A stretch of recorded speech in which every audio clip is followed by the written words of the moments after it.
Welcome, Jeanette. So nice to have you here tonight for our presentation on power versus force. And you're a member of Connecting Consciousness Illinois, but I'll let you introduce yourselves and the topic. Thank you so much for being here.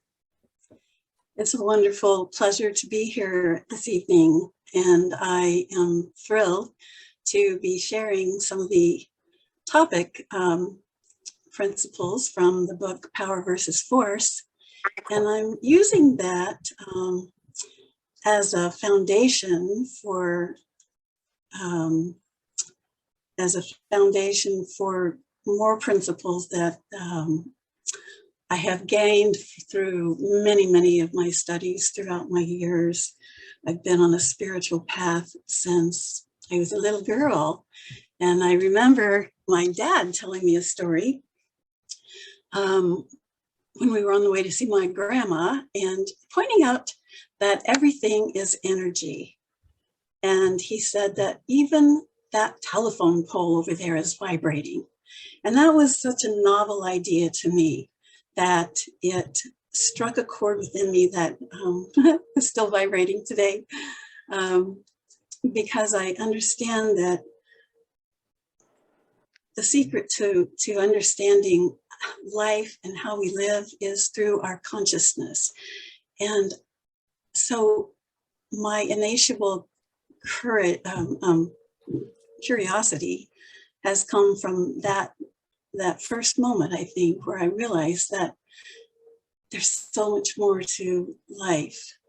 And I've always been interested in understanding the power of energy, how it relates to consciousness, and what is behind all of that. How does vibration and frequency create matter? And now, because of quantum physics, we know, we know that it does. Everything has energy. Everything is energy. And it's how we use the energy that determines whether it's power or force. Oh. Because energy is neutral. Okay. So words have frequency, as do our thoughts, our intentions, our behaviors, our beliefs and memories. And all those things bring up emotions and feelings and emerge from our consciousness based upon the perspectives that we hold and our worldview. So you probably all remember the old Zen farmer story where the farmer had a horse and his horse ran away and all the neighbors came and said, "Oh my gosh, that's such bad luck." And the farmer said, "Bad luck, good luck, who knows?" But then the horse comes back a few days later with 10 more horses. And the villagers say, "Oh, such good luck." And he goes, "Good luck, bad luck, who knows?" Well, then before long, the farmer's son falls off the horse, breaks his leg. Wow. Of course, he says the same thing. And a few days later, a regiment of the army comes in marching through town because of war has broken out, but they can't draft the son because he has a broken leg. And so all the villagers go, "Oh, good luck, bad luck," or "That's such good luck." And he says, "Good luck, bad luck, who knows?" So that story reminds me of what we're going through right now in this world. Are we living in good times or are we living in bad times? We'll see. You're right. We're all too close to it, Jeanette. I know. We're all too close to it to know. Yeah, that's what we're going to talk about right there. So what if you knew the universe was orchestrating all the details for your highest good? We can go to slide 3. Oh, 3? Okay, but this was the book before. This is Power versus Force book, right? Yes. Oh, there you go. Good luck, bad luck. Who knows? Oh, good luck, bad luck. Who knows? So in the book Power versus Force, Dr. Hawkins explains how he has developed a scientific technique to reliably determine truth versus falsehood. And I'm not going to go into all the details of how he did it, but it was with kinesiology. muscle testing with very large groups of 300 people and more, multiple groups of those over years. He spent 20 years mapping out this, creating a map of consciousness using this technique. And it was done in a very scientific way. So what he ended up with was so exciting. I think it's called a map of consciousness, and that's what we're going to be going through tonight. And he was able, using kinesiology, to calibrate the frequency of people, of situations, of books, of movies, organizations and countries, religions, beliefs, and teachings, all kinds of things. So I just find that so fascinating. And we can move on into slide 4. So Dr. Hawkins says nonlinear dynamics has verified that there really is no chaos in the universe. Take a deep breath. The appearance of disorder is merely a function of limits of perception. So that reminded me of the science of cymatics, which you might be aware of already, but it's the science of sound and vibration using usually sand or salt on a steel plate and cooking it up to a speaker that has music or some other kind of sounds go through. Sometimes it's Tibetan monks or some other kind of music. But what happens to the sand on the steel plate when the music is vibrating through it is the sand starts moving from chaos into beautiful forms and structures of geometry, like snowflakes. So I believe that that's what's happening in our world today. I believe that we are seeing chaos vibrating into a new, beautiful form through increasing vibrational frequencies that are coming up now, both through us and through the cosmos. Slide 5, please. Thank you. So let's dive a little deeper now and take a look at this map of consciousness Dr. Hawkins has developed. You'll see there are 4 columns. There's the name of the level. There's energetic frequency, that's the calibration. There's associated emotional states, how we're feeling when we're in that state. And then there's the view of life, and that would be how we see the world, our perspective, and the primary perspective that we're seeing the world through. So let's start at the bottom and talk a little bit about each one of these. The bottom, and by the way, this goes from a scale, as you can see, of 0 to 1,000, where 1,000 would be equivalent to Jesus, Buddha, and Krishna, and all those great avatars. The bottom is shame. So if you've ever felt shame, you know it's a horrible, horrible feeling. We feel humiliated and we see life as just absolutely miserable. The next level up is a little bit better, and that's guilt. Guilt, we've got a tiny little bit more energy frequency, but we're still really low on the chain here, and we're feeling like the world is just filled with evil, and we're blaming everybody, but we're really projecting our own guilt out because we're not taking responsibility. We're just feeling guilty, and so that's where we see a lot of people coming through as blaming and bullying others. So above that is apathy. And we're not feeling a thing when we're in apathy. We just don't care. That's depression. That's despair. And it's a deep feeling of hopelessness. And you see the world as hopeless. But at a little bit higher level, we might be feeling deep grief. And this is not a transitional grief. This is an identification with grief. So I don't want people to get confused and think that they're grieving a loved one, that that's the level of their frequency. It may be for in a temporary way, but it's a wave passing through rather than a state of being. You're not identifying with yourself as the state of grief. But in grief, we will feel regret and see the view of life would be very tragic.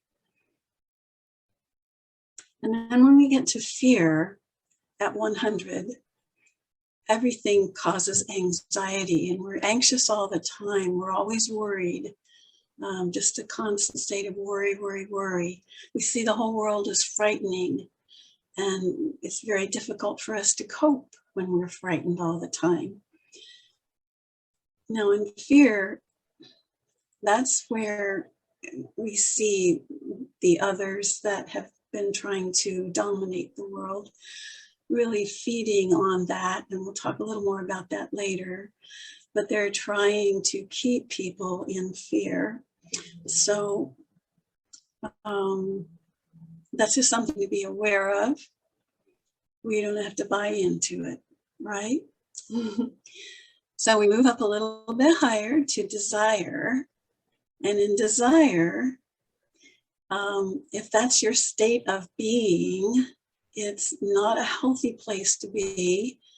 It's where cravings and addictions are coming in, because we have a feeling of a sense of lack, a feeling that we don't have enough. We're disappointed all the time. Nothing ever meets our approval, and nothing is ever good enough. At a little higher level, we can move into anger. Now, anger can have a lot of energy behind it, as you know. So it's rated at energetic frequency of 125, still not high, it's still a negative frequency, life weakening frequency. But in anger, we feel, in the worst case, hate. And we see the whole world as antagonistic. So we're in this constant state of on guard, because someone's out to get us, but we're going to get them first. That's kind of where we're at. And pride, we move into a lot of times scorn or passive aggressive behavior. We deride people, we call names because we think we're better than them. And we become very demanding, and we see life as very demanding as well. Now, courage is very, very important, because courage is the dividing point between the negativity and the positivity. In courage, we are seeing an affirmative emotional state, and we see life as actually feasible. We can get through. Courage is, as I said, the dividing point between the higher levels of frequency that are life positive, and if we can hold courage, we have a much better chance of moving up. It's very difficult for us to move ourselves up when we're in shame and guilt and apathy and grief. That's hard. It's very hard for us to pull ourselves up from our own bootstraps at those levels. When you get up to courage, you're brave. You have that bravery. You're starting to say, hey, wait, I can do this. We can get through this. So At 250, we're moving into neutrality, where we're starting to see a more trustworthy emotional state. We can begin to trust other people as well as ourselves. And our view of life is much more satisfactory. Now, when we get to willingness, that's really much, much better, because we're now feeling optimism and hope. And willingness, if we could just have a little bit of willingness, that's where we can change our minds about something. Now, when we don't have willingness, we can't really grow. We can't really change how we see things. We're stuck in our ways. So willingness is very, very key to moving forward. In acceptance, we start softening our heart, and we start learning how to relate harmoniously with forgiveness. Forgiveness of ourselves as forgiveness with others. And again, forgiveness, as we know, is not condoning wrongdoing, but it's letting go of our judgment against that person. We don't have to agree with what they're doing. We certainly don't want to stay in the way if it's abusive to us. We get out of the way, we move. But we can let go of the anger, the rage, the guilt, the fear, the whatever. We can let go of all that when we're in forgiveness and become more harmonious in our life. Now at 400, that's another key area. That's where we're seeing life as meaningful. We're coming into understanding how things work. Reason is where a lot of scientists reside. It's where we see cause and effect. We're in our minds. It's more than Newtonian linear thinking. Dr. Hawkins said, I remember he was talking about Einstein, and he said Einstein got stuck at 499. Mm-hmm. He was a brilliant, brilliant man, a genius, as we all know, but he couldn't make that quantum leap to 500. Now, that doesn't mean he wasn't loving, but it means that he couldn't make the quantum leap out of the cause and effect. We'll talk about that a little more later too. So I thought that was an interesting antidote. When we get into love, that's 500. That's a beautiful state of being. In love, we feel reverence for all life. We see the world as benign. We know we can move through whatever is around us, that when we stay centered in love with a reverence for all life, we can move through anything. In joy, at 540, we feel a real serenity,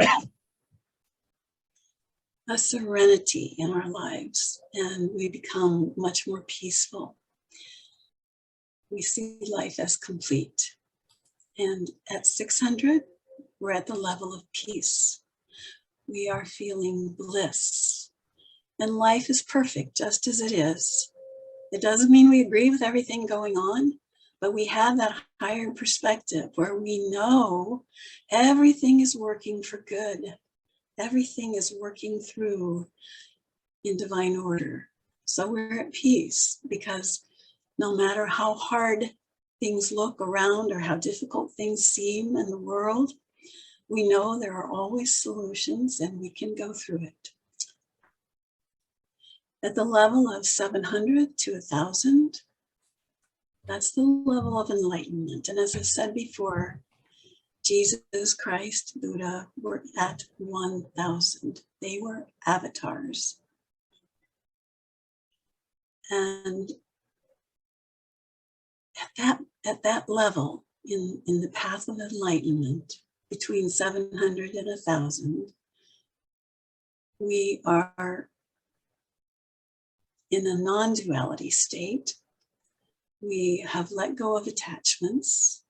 We know that we are one with everything in spirit, that nothing is outside of us, that God is within, and we are one with God. We can call that one with life. We can call that great spirit. We can call that love, anything you wish that makes you comfortable. I call it God. I call it infinite source, infinite creator. But it's really everything that is. And everything comes out of that field of infinite love, infinite wisdom, infinite intelligence, all possibilities. So at that point, we have embraced all parts of ourselves. Everything below in this chart has been recognized, healed, embraced, and loved. And we now know at that level that all of these frequencies are within us. And they have all been brought into a state of balance and perfect still point within. We could call that 0 point. And we'll talk about that more later too. So let's go on to the next slide. We're already getting questions, but we are going to press on. So Yes, we're going to hold the questions. Thank you. But we are making note of that. Mm-hmm. I have a lot to cover tonight, and I'm going to make sure we can get through all of it. And then we'll take questions. So in this slide, we're looking at a way that Dr. Hawkins has divided that chart we just looked at into 4 kingdoms: first kingdom, second, third, and fourth. And in the lower kingdom, the first kingdom, it's governed by the ego. And we see that, we feel that things are done to us. So it's kind of that victim mode where, oh, look what my boss did to me, or my spouse, or, you know, that person offended me, and I'm the victim here. It's not my fault, it's somebody else's fault. So that's the ego, that's the small self, not understanding the truth of who they really are. So as we move up the scale to linear mind, we see that things are done by me. That's how we feel. Things are done by me. Well, I'm going to make this happen. I'm going to set my goals and my objectives, and I'm going to get this done. And if anybody's going to do it right, it's got to be me. So we're making it happen.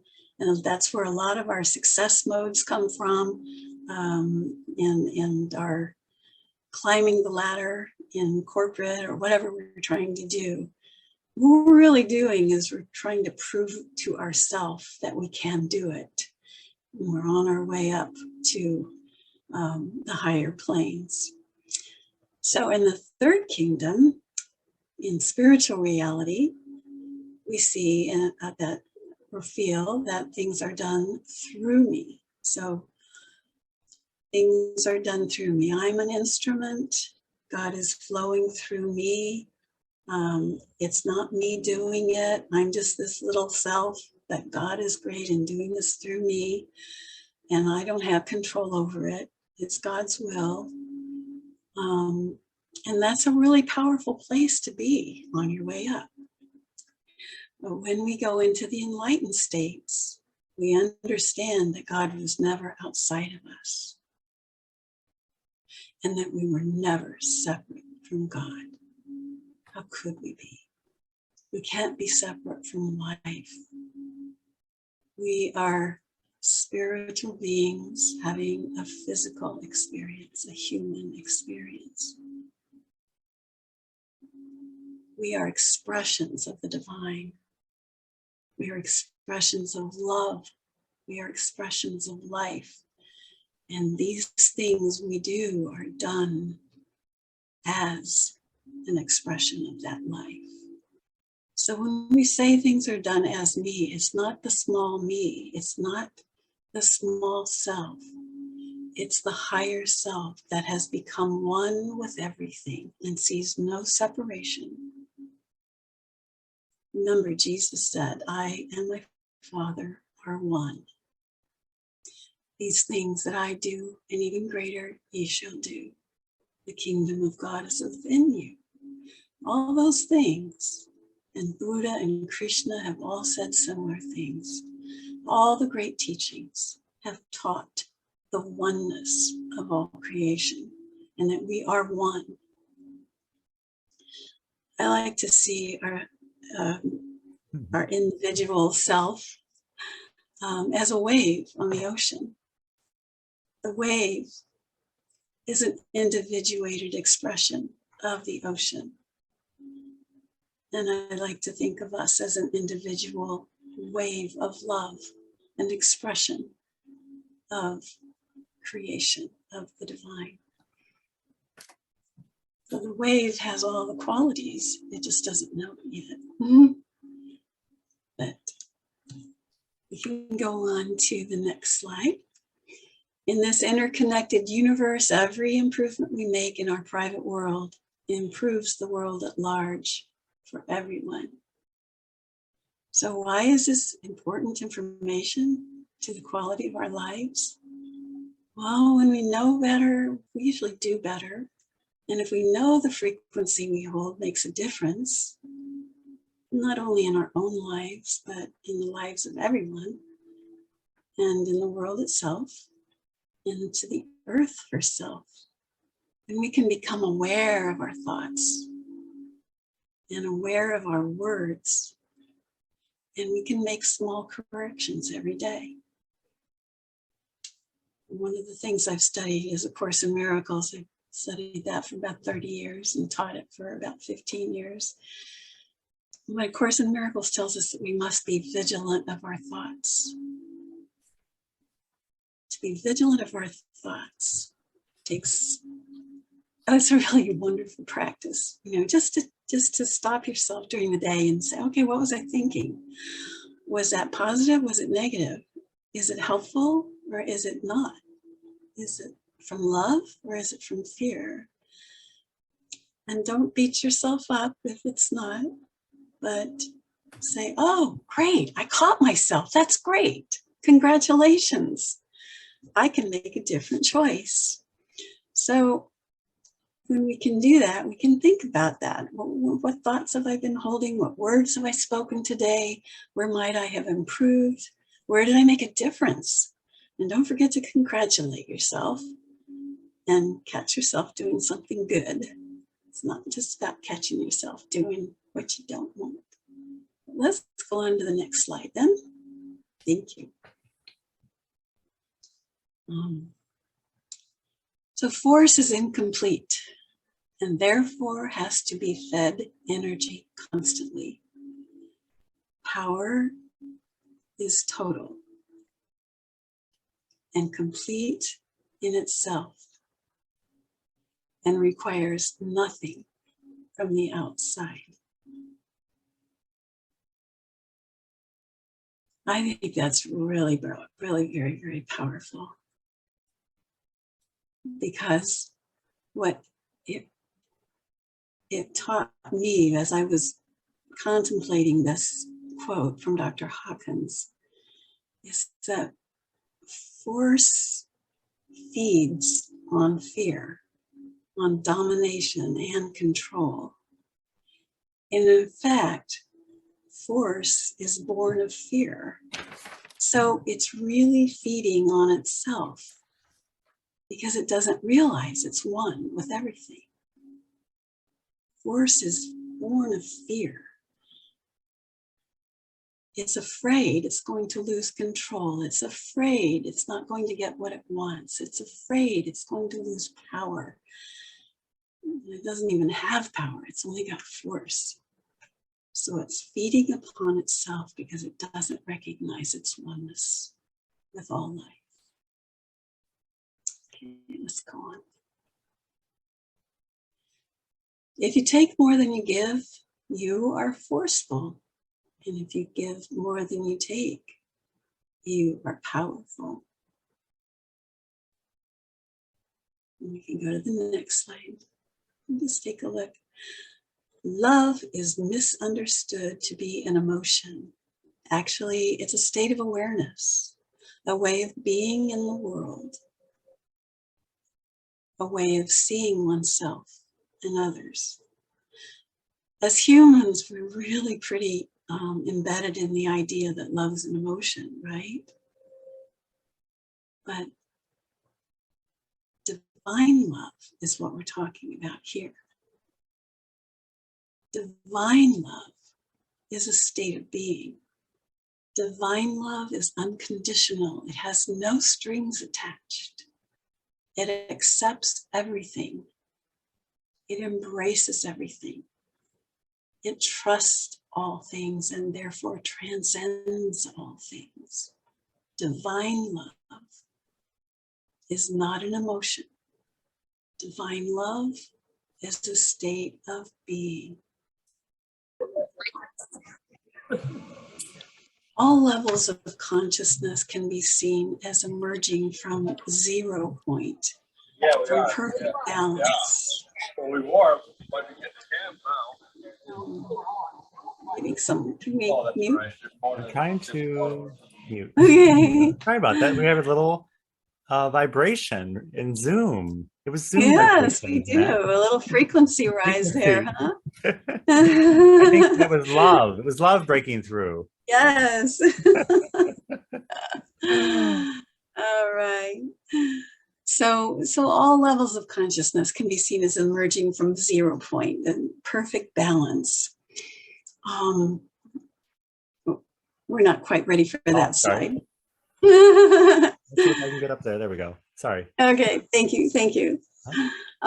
So rather than perceiving the map of consciousness as a linear chart, I prefer to see it as a circle or a sphere with perfect balance being 0 point in the middle, and then concentric circles or ripples emerging from that center.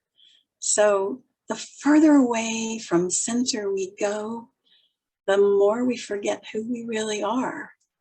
And so when we get so far away from center, that's when our frequency drops.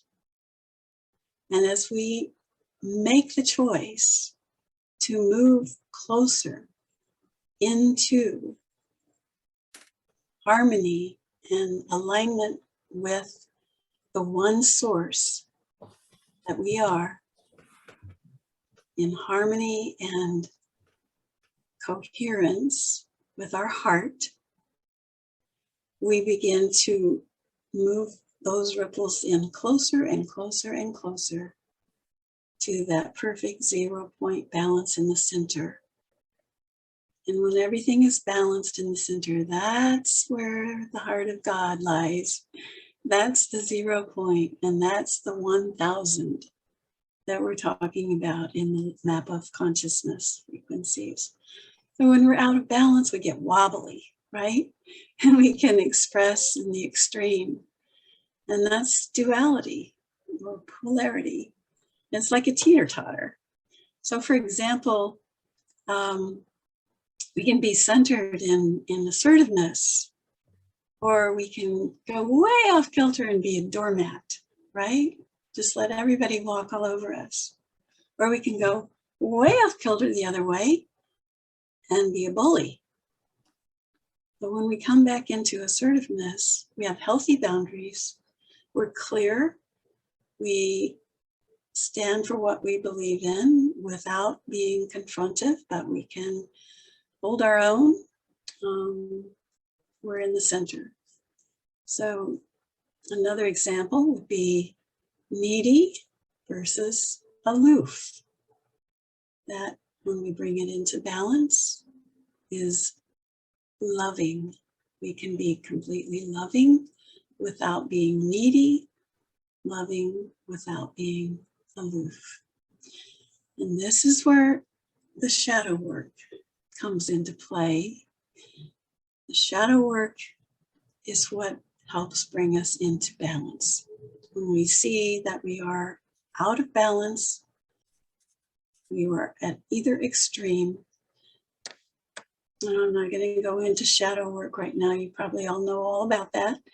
But there's a wonderful book by Debbie Ford. She did a lot of work on that too. So, but when we bring all that back into balance, it's all about letting go. You know, it's not that we have to do anything to get that perfect balance. It's about letting go. It's about recognizing what's restricting us, recognizing the blocks to the awareness of love's presence within us. Now we're ready for the next slide. Thank you. So I put this in here because it's Wayne it was Dyer. attributed. Well, it was attributed to Dr. Wayne Dyer, but guess where he got it? One individual who lives and vibrates to the energy of pure love and reverence for all of life will counterbalance the negativity of 750,000 individuals who calibrate at the lower weakening levels. I think that is amazing. Next slide. This, if you see in the center here, one individual at 500 counterbalancing 750 below the level of 200.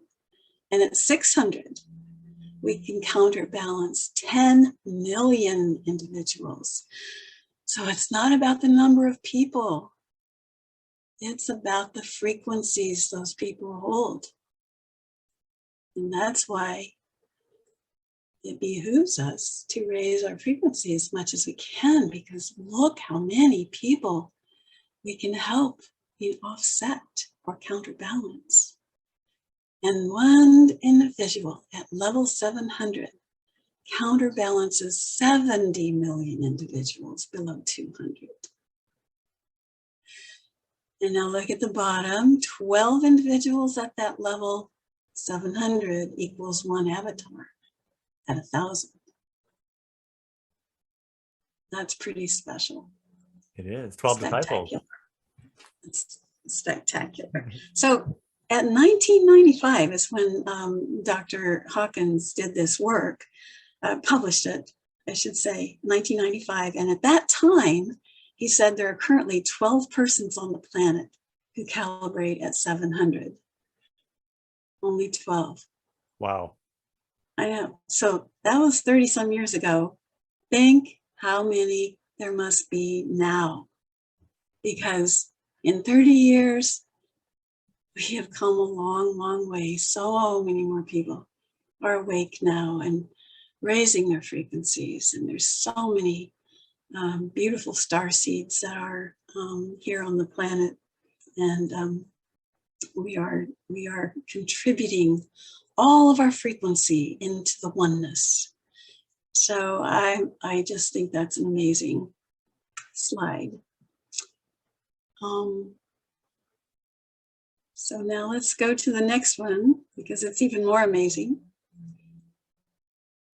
Because the scale of power advances logarithmically, a single avatar at a consciousness level of 1,000 can totally counterbalance the collective negativity of all mankind.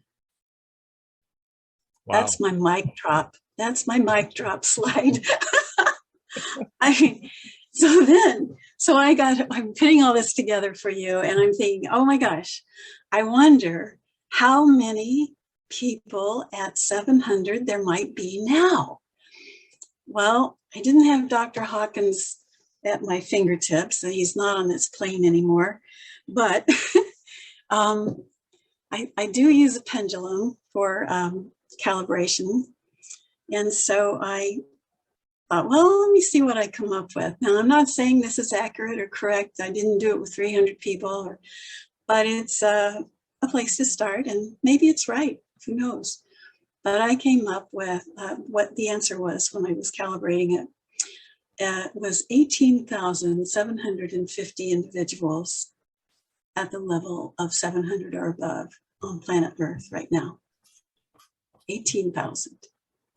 So that's the equivalent of 18 avatars.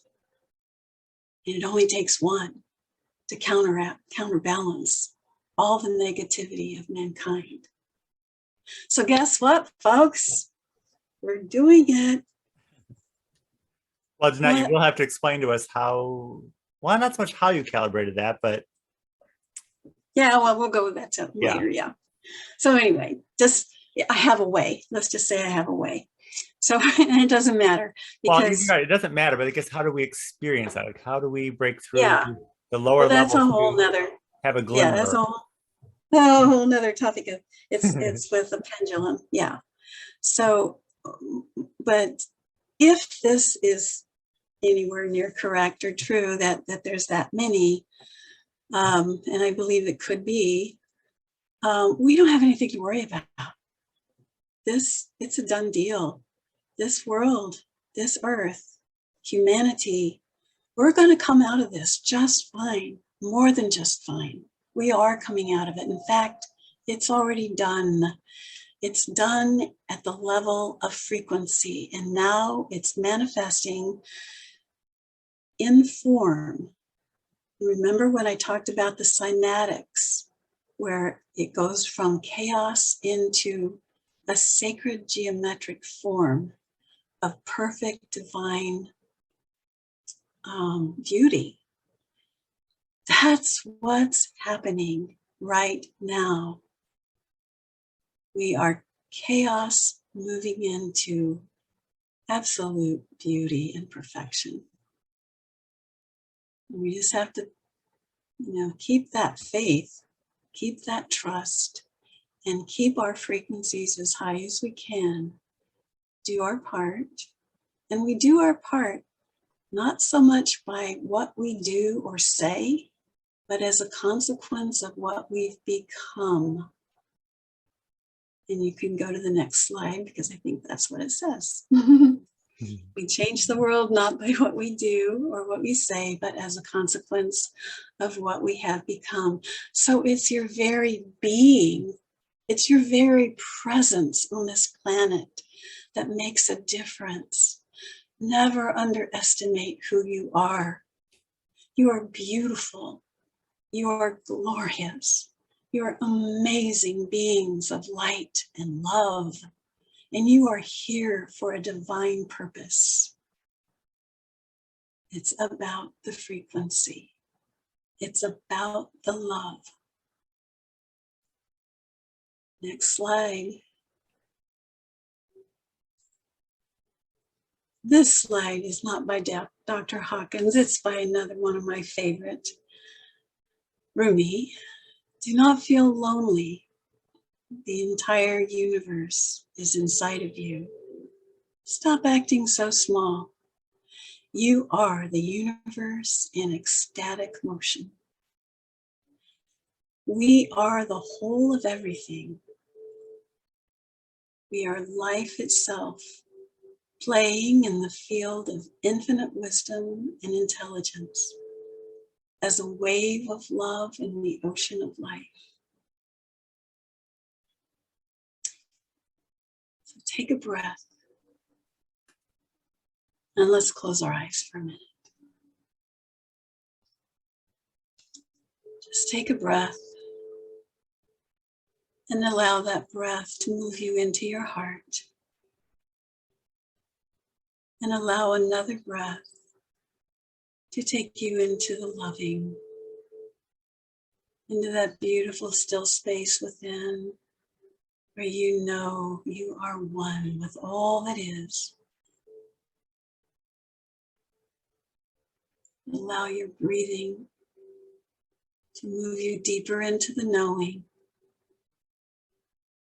into that infinite awareness of divine right order, divine beauty, divine truth, divine love, and divine power.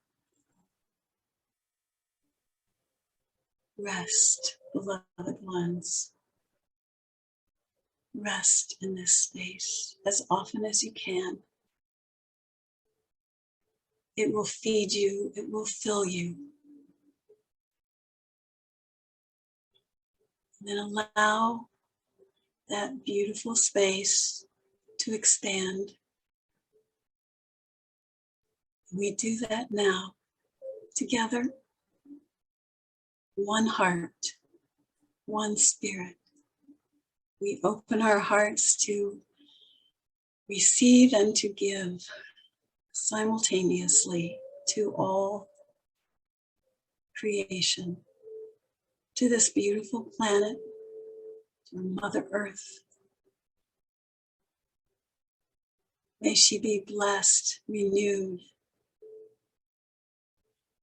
and loved and revered. And we hold every precious heart on this planet in our own hearts. And we give deep gratitude and love to all beings, and deep gratitude and love to the one from whom we emerge as one. That great spirit, that beautiful, incredible, infinite source that nourishes constantly and eternally that which we are, love itself in expression.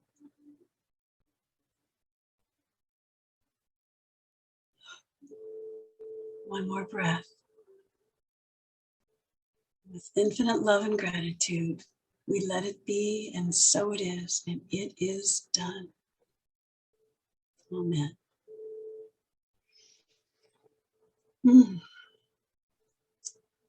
Thank you so much for being here tonight. And now if you have questions, I'll see if I can answer some. Or comments at all. Yes. Like I said, we do have some hands raised and we have something in the chat. But before we go to questions, because I'm going to stop recording for the question portion. But if we have anything, I'm sure we will have additional things to share. I'll include it in the description of the video, which we'll post later on. But Jeanette, I have a whole page of notes I took from the presentation, and I have questions, and I think that you spoke to a lot of things that I know our members are interested in. But what's the question you'd like us to ask, or anyone who's going to see this video? What's the question you'd like them to ask or be asking now? Oh my goodness. If you can't think of it, I'll ask. Okay, you ask.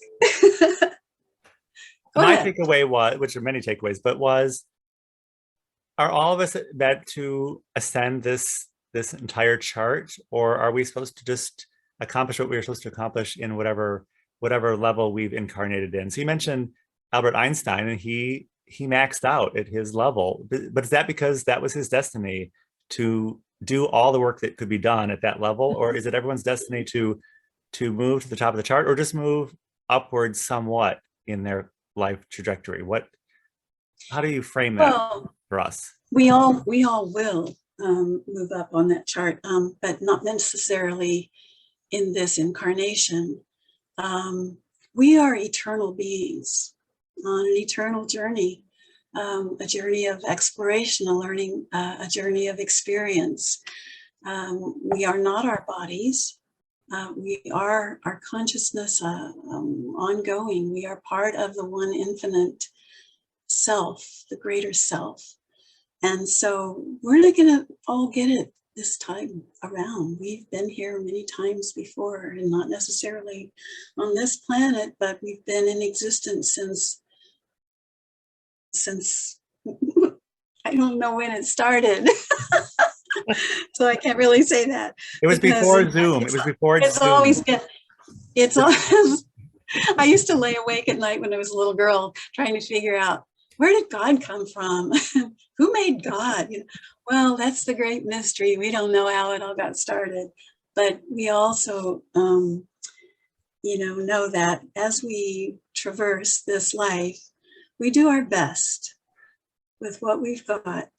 And I believe, are all doing our best all the time based on where we came from, what we know, what we've learned, how we feel, what the experiences have been in life. We're all doing the best we can. So some of us will move up on that frequency chart just a little bit. Some of us will move up a lot, but we have eternity. And when we get there, guess what? There's another chart. There's more. Creation is endless. It's eternal. And we get to play in the eternal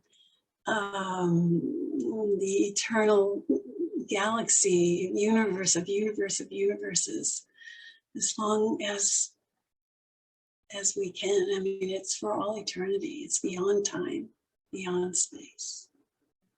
Well, So go easy on yourself, because I am. you don't have to get it all. You don't have to get it all now. Jeanette, But you might. on behalf of everyone, Jeanette, I want to say, I'm not feeling despair anymore, and I'm not angry anymore, and I'm not proud anymore. I'm moving up into thankfulness and gratefulness, and I want to thank you on behalf of everyone for giving us this terrific presentation. Thank you so much, Jeanette. Thank you. It was a pleasure.